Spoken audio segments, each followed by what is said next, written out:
And he himself gave some to be apostles, some prophets, some evangelists, and some pastors and teachers, for the equipping of the saints for the work of ministry, for the edifying of the body of Christ, till we all come to the unity of the faith and of the knowledge of the Son of God.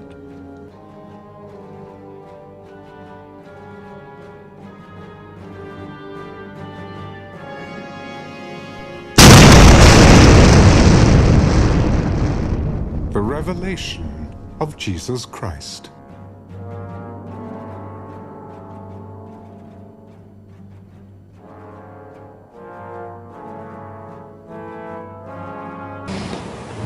We have seen the city from the outside, and now we come to the city inside. It had a great high wall with 12 gates. I'm reading from verse 12 from last time to bring us up to speed, because it's been 4 weeks, 3 that I wasn't here. Had a great high wall with 12 gates, and at the gates 12 angels, and the names were written on them, which are the names of the 12 tribes of the sons of Israel. Talked about the gates and about the possibility that maybe it's talking about the tower, not the door. The names written tell us of Israel's distinctive role in this city. And we saw that there are still north, south, east, and west directions on the new earth. Verse 14, and the wall of the city had 12 foundation stones, and on them were the 12 names, the 12 apostles of the Lamb. 12 apostles, of course, relate to the church, so that ties the city to the church. So the 12 apostles have their names on the foundation, the 12 tribes have their names on the gates, and they remain distinct. The church has not replaced Israel, and Israel still has a place in the plan of God in eternity. We look at the 12 foundations, and we saw there are 2 different ideas. One is that they are layered, one on top of another. The other is that they're segmented, so there's one from top to bottom that is one jewelry, then the next of a different kind of jewelry, and so forth. Massive amount of jewels, no matter how this is constructed. Verse 15, the one who spoke with me had a gold measuring rod to measure the city, and its gates and its wall. The city is laid out as a square, and its length is as great as the width. And he measured the city with a rod, 1,500 miles. Its length and width and height are equal. Some think that it's the circumference of the city that's 1,500 miles, but that doesn't give us a height.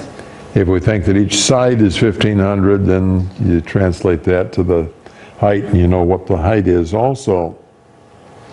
Verse 17, he measured his wall 72 yards according to human measurements, which are also angelic measurements. It tells us the angel was using human measurements, so we know what the measuring rod is approximately.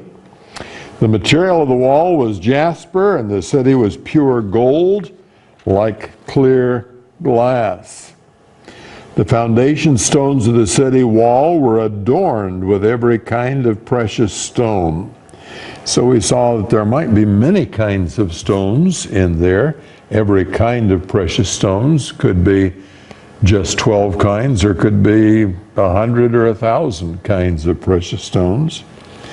The first foundation stone was jasper, the second sapphire, the third chalcedony, the fourth emerald, the fifth sardonyx, the sixth sardius, the seventh chrysolite, the eighth beryl, the ninth topaz, the 10th chrysoprase, the 11th jacinth, and the 12th amethyst.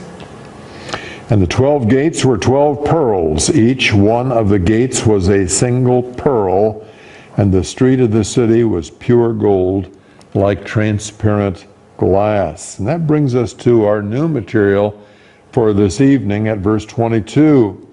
I saw no temple in it, for the Lord God, the Almighty, and the Lamb are its temple. So he says, I didn't see a temple. Then he says, the Lord God and the Lamb are the temple. So it is a temple. And the Lord God is there in the whole city. But there's not a place where you'd go to in the city and say, this is where the temple is. Isaiah and Ezekiel saw visions of the future, and they saw the temple as the outstanding feature in Jerusalem. They were shown Israel's future. The golden age was bright with hope, as they described it, and they saw the temple, but that would be in the 1,000-year reign of Christ. As they were looking forward, they were looking at the millennium, and when they were looking at the millennium, they saw a temple in it. Ezekiel, beginning with chapter 40, goes into a lot of detail in describing various features and measurements of the temple. It was certainly not a temple anything like this one in the New Jerusalem. Just to start with, the dimensions were nothing like this type of enormity. Revelation 21 then is not about Israel or the church, though both of them are there. It's about the eternal state. There is a temple in Israel's future. Going to have a temple during the millennium. We read about a temple being constructed in Jerusalem during the tribulation period also. So there's a temple in Israel's future. There is no temple in the new earth, or rather, God is the temple in the new earth. Back in chapter 7, we were looking at a great multitude. You remember there were 12,000 from each tribe for a total of 144,000. And then after that, there was a great multitude which no one could number. And they came out of great tribulation, and they served God day and night in his temple. So at that time, at that point, there is a day and there is a night. In the passage which we have before us, there is no night. So it's not talking about this time, it's talking about the earlier time.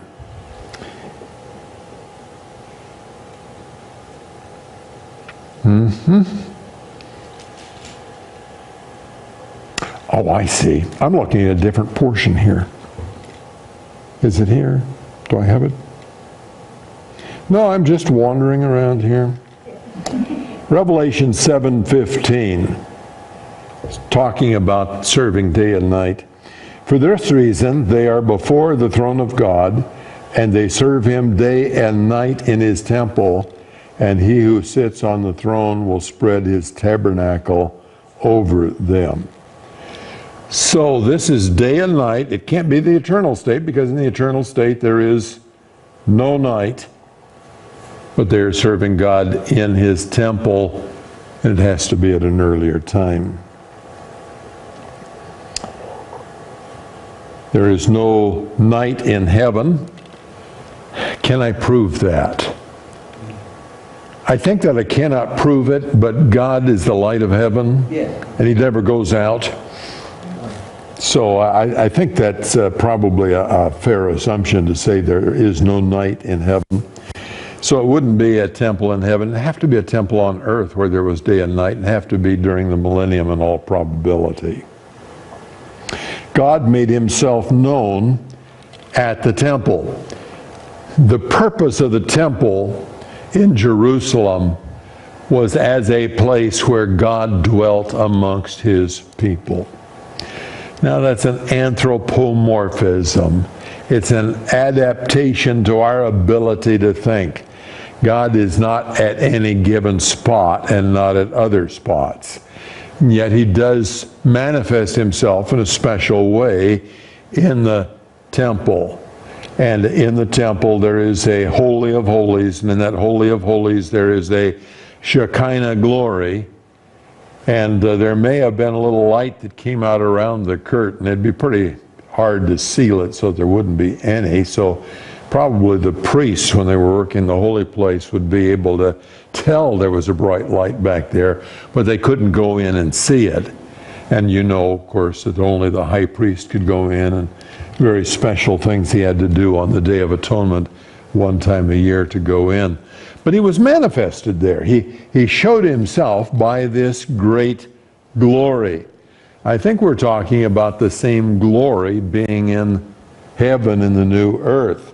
I think it's the Shekinah glory, and I think it's absolutely dazzling as compared to anything that we know before then. So the idea of the temple was a place where he made himself known.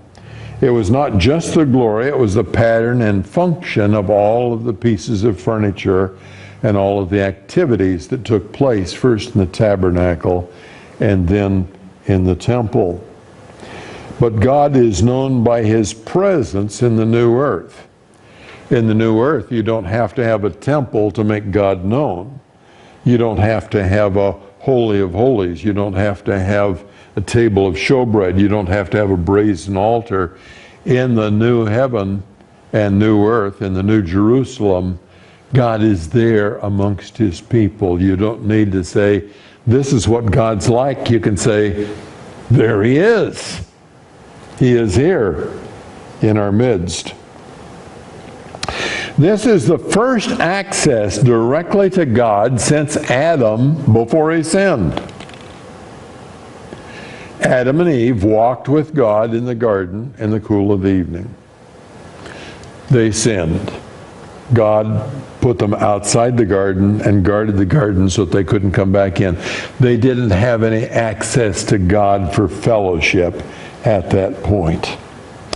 The patriarchs saw God only in vision and dream. So they'd maybe sometime have a dream about God, but they didn't have access to God. We all think about Jacob's ladder. He had this vision, and there were angels going up and down on this ladder to heaven when he was in Bethel. But they didn't have direct access.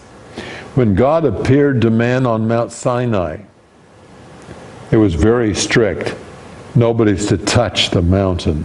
Moses got to go up on it, but the people down below, if they touched it, they were going to die. They did not have direct access to God. When the tabernacle was established, God showed his glory in the Holy of Holies. It was behind a thick veil. It was beyond the holy place where only priests could go in. It was after the brazen altar and the laver. It was walled off by curtains from the camp. It was surrounded by the camps of the priests and the Levites. And after that, it was surrounded by the people of Israel. It was isolated. It wasn't just openly accessible. And you remember Uzzah? U-Z-Z-A-H. I didn't remember this name. I had to look it up. I put the question into my Logos program and I couldn't find it, so I used Google, found it right away. There's something wrong about that, folks. Yeah. But Uzzah, he's the fellow who reached out to steady the ark when it was being brought back from the Philistines, and he died just like that. Didn't have access at that time.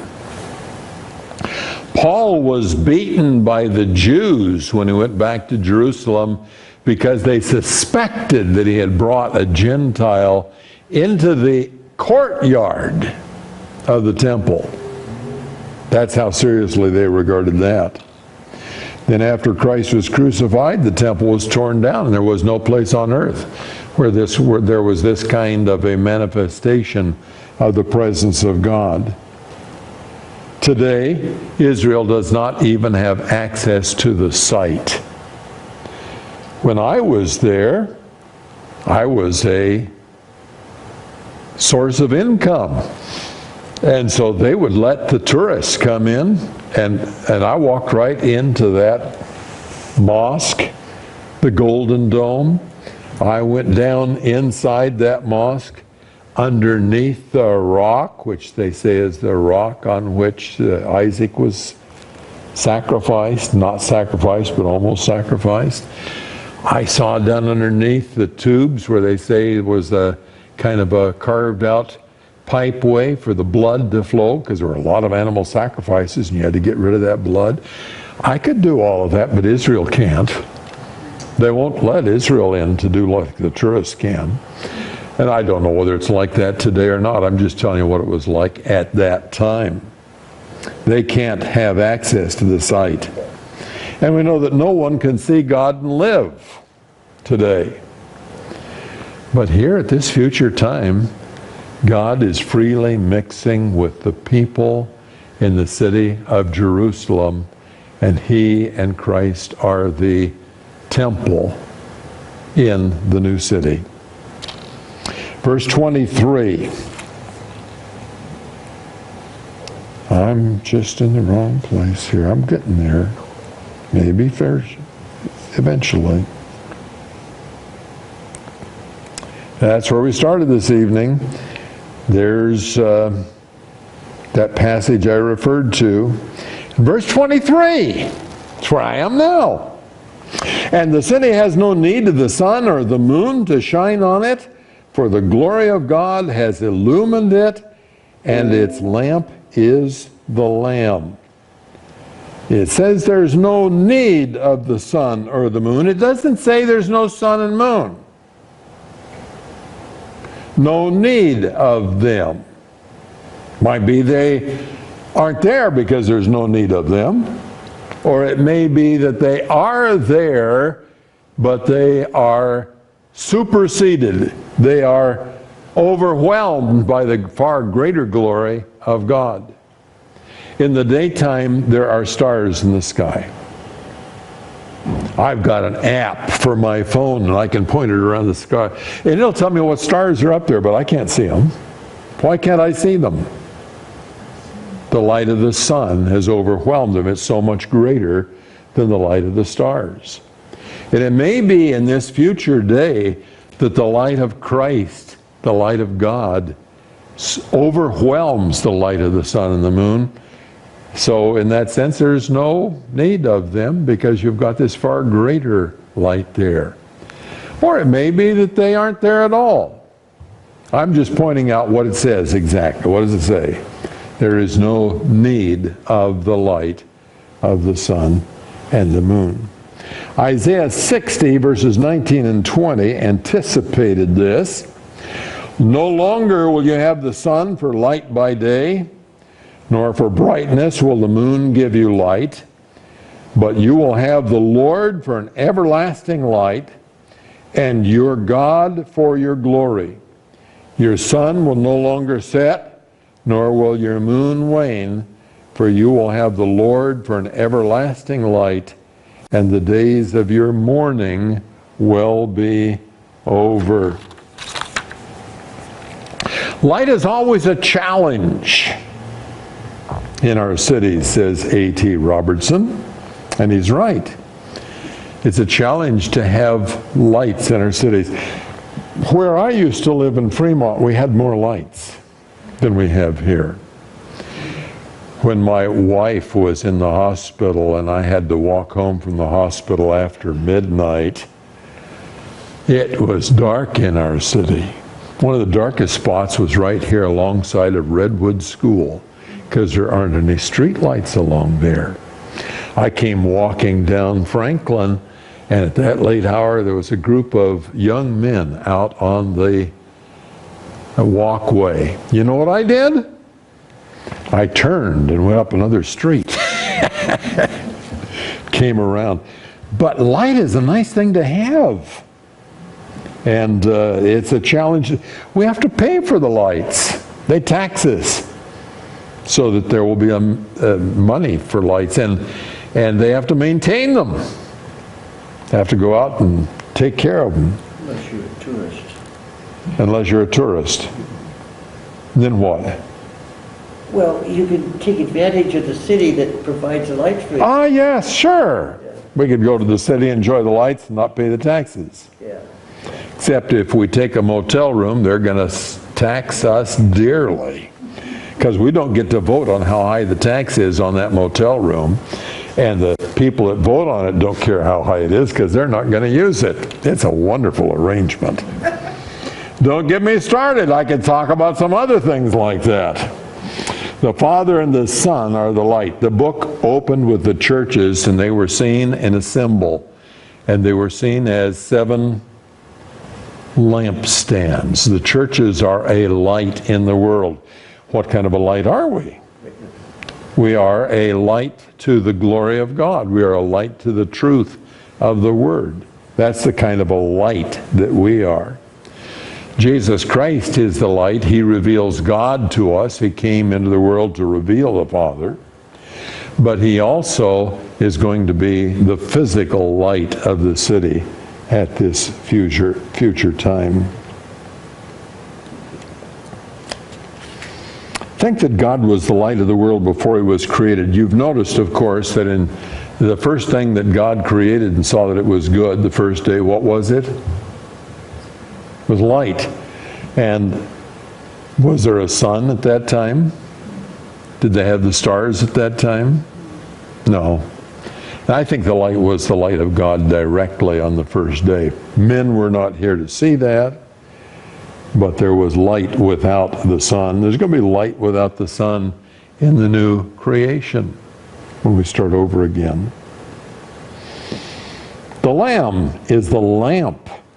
So we know it's not just talking about spiritual light when it mentions a lamp. A lamp is for giving physical light. So it identifies this as more than just spiritual light.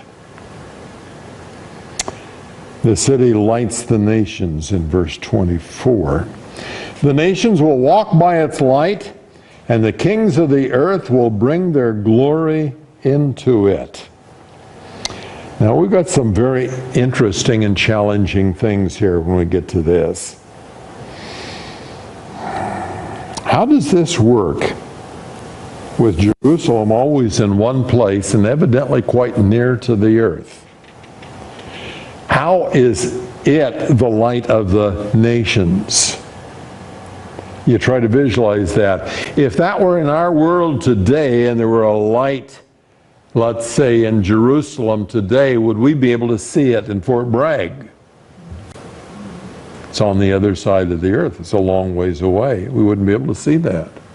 Even if it was a brilliant light, we wouldn't be able to see that. So I don't know how this works. I know it does. It says here that it's the light of the nations. There are a couple possibilities come to my mind. One is that I don't know if the earth is round then or not. I think it probably will be, but it doesn't say that here. We could have a flat earth with this light radiating out all over. Or it could be that this light is such that it will wrap around the earth and not just operate in a straight line. Since God is omnipresent, he could be all the way around an earth and still be the source from Jerusalem. So we don't know exactly how this works out, but one way or another, it is the light of the entire world.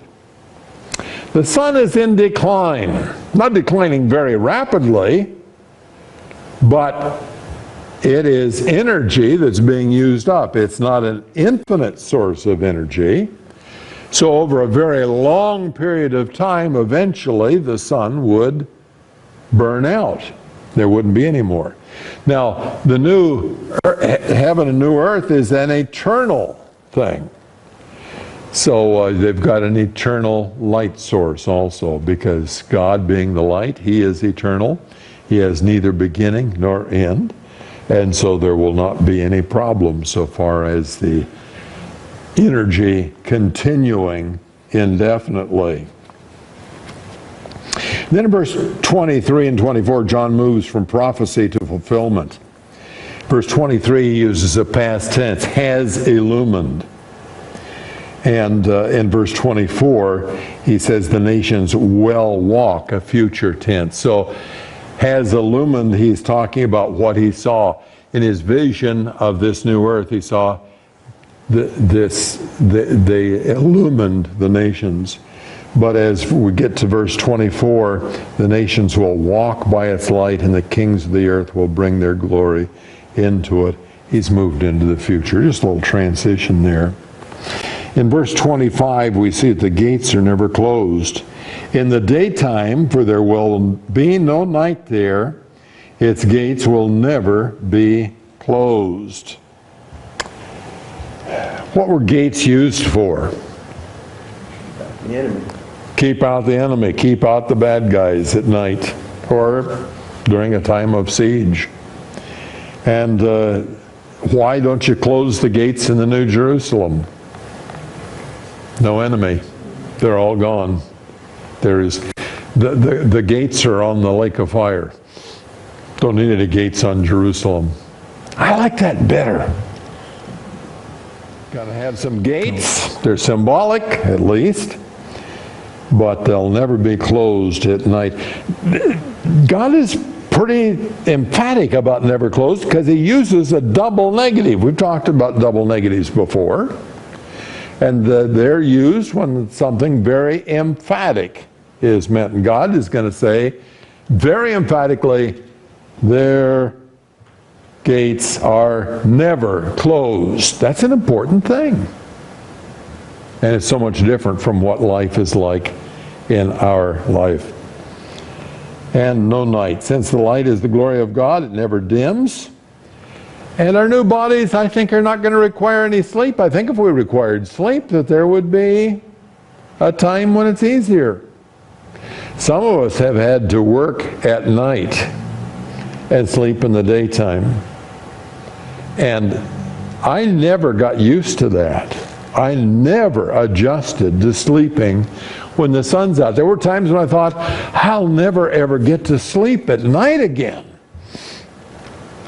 But of course, it wasn't that way, and things have adjusted. But you look at this and say, there's no night. What are we going to do?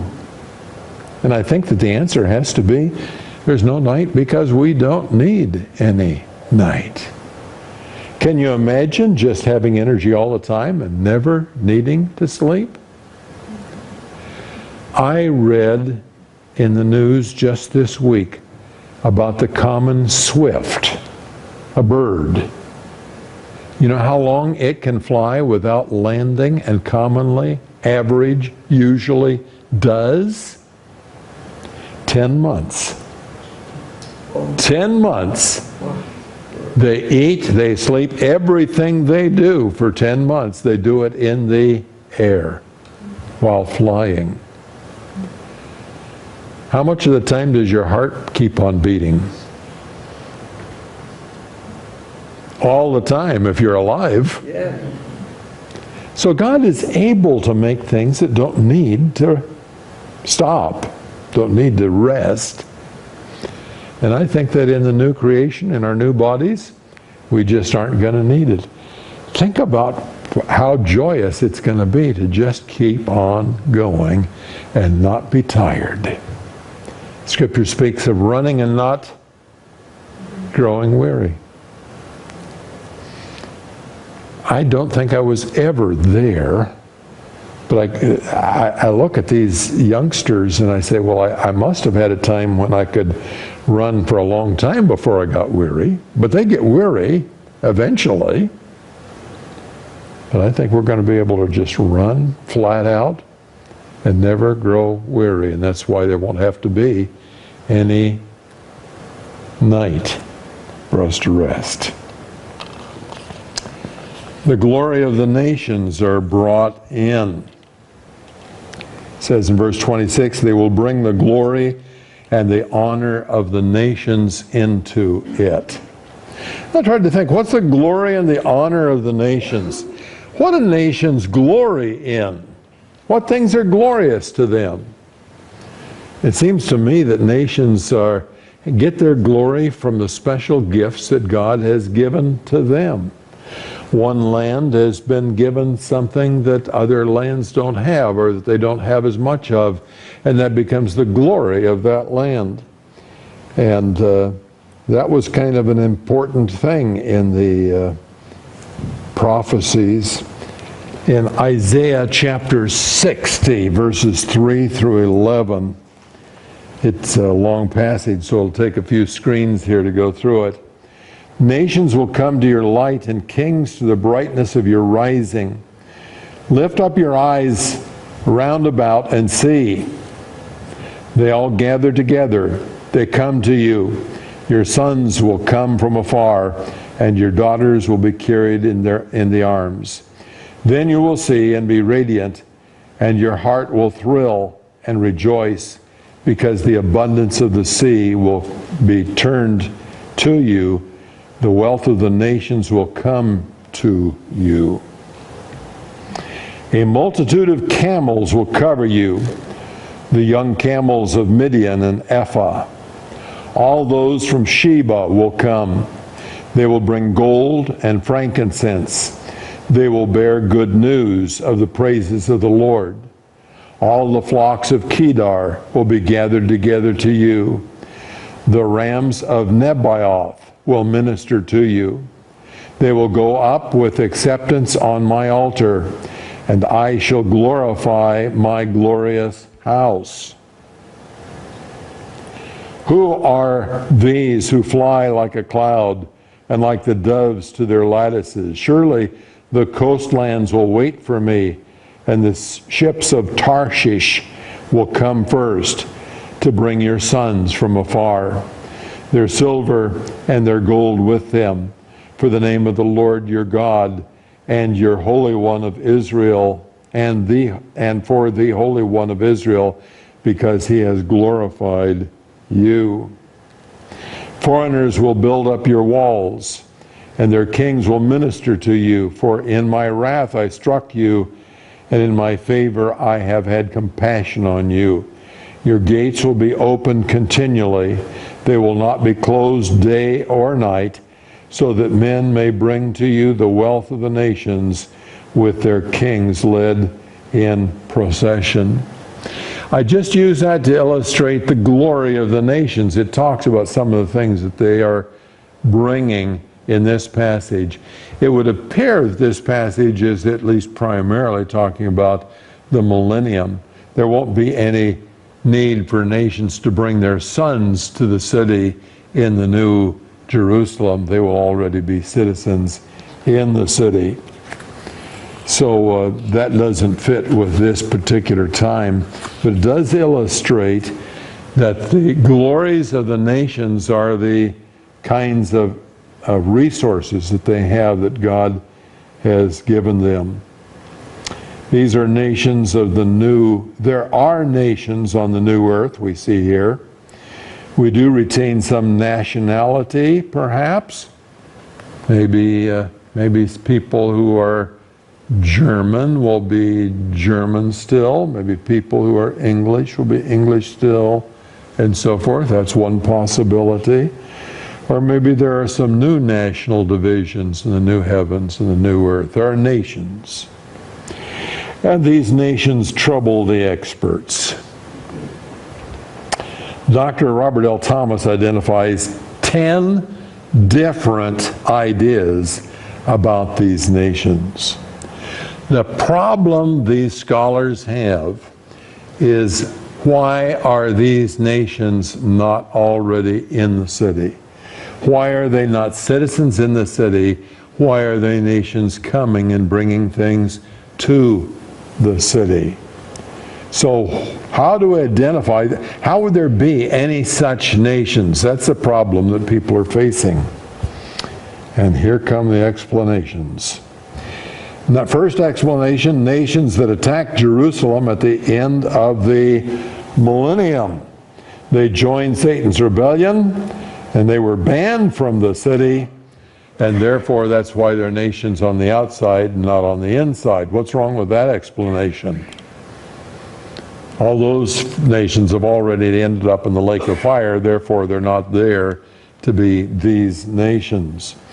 Number two, nations that followed the Lamb and resisted the beast. So this idea is they followed the Lamb, they resisted the beast, and therefore they're in this new world, but why aren't they in the city? That doesn't answer the question that these scholars are asking. Why are they not in the city? The third idea is that their nations aligned with Israel but not Jewish. They were aligned, they were affiliated, they agreed with Israel, but they were not Jewish. These kings took over when the evil kings were killed.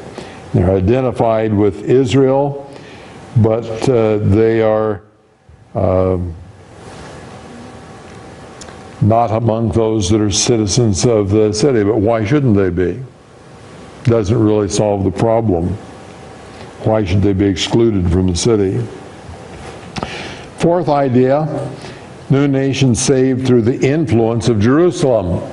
So this new Jerusalem is influencing the whole world, and these nations, they were not saved, but they get saved, and so they're now bringing all their wealth to Jerusalem. What's wrong with that one? How did they ever get into the new heaven and the new earth? Everybody that wasn't saved went to the great white throne judgment, and they were cast into the lake of fire. So how could they be here to be the nations that way? Fifth explanation, nations that resisted sin and are in the book of life but not saved before the old creation ended. So they were resisting sin, but they weren't saved. They were kind of working on it, you see. My wife is already shaking her head no. But they didn't get saved, but their names were in the book of life. So they made it into the new creation, and they're just not into the city yet. And that won't fly either, will it? They didn't make it into the new creation without already being saints. That's not a good explanation. Number 6, nations that did not join with Gog and Magog in the final rebellion. So you remember at the end of the millennium, these nations all came and they were following Gog and Magog, and they surrounded the holy city, and they were all destroyed. But according to this view, they weren't completely destroyed. And these were the nations that didn't join in that attack. And so they were the good guys, and they are still there. That's number 6. But did they enter the new creation without being regenerated? That doesn't work. Okay. You understand that every one of these explanations has at least one guy who has written a book about the book of Revelation. Every one of these theories comes from a published student of the Word of God. And here I'm standing in front of a group of people that can all tell that they ain't right. And they wouldn't even use the word ain't. Number 7, nations of people not saved before the great white throne. They got to the great white throne, they weren't saved yet, but now they are saved, but they just didn't make it into the new city. If they made it to the great white throne, everybody there got thrown into the lake of fire. Okay. Number 8, figurative nations to show that the knowledge of God is universal. These aren't real nations at all. We're just talking about nations because we're trying to express the fact that the whole world is filled with the knowledge of God. And so we've got these figurative ideas about nations. That doesn't answer the question. So we're gonna skip over that one. Number 9, nations of saved people who are not part of the church or Israel. But they don't have as much right to be citizens as folks who are part of the church or Israel. Why aren't they included? Why aren't they in the city? They're saved people. They made it into the eternal state, but they weren't Jewish and they weren't Israel, therefore they don't make it in. And that's the 9th one rejected by Dr. Robert L. Thomas. Now, if you had sat through his classes like I did, you would know that the last option that he gives is the one that he approves of. So here it comes, folks. Drum roll, number 10. Save people who survive the millennium without dying. There are going to be some people at the end of the millennium that haven't died. They haven't entered into resurrection bodies, and all the citizens of the city are folks that have died and been resurrected, and they're in the city as resurrected, but these are not resurrected. Therefore, they're in the nations around the world, but not in the city. Dr. Robert Thomas knows a whole lot more about this than I do, so I recommend you go with his view. My view is number 9. I think that what God is doing is He has set this city up, and this is the city for His 2 chosen people. Israel is His chosen people. The church is His chosen people. There have been a lot of people in the world that weren't part of Israel and were not part of the church. For example, everyone who lived before the flood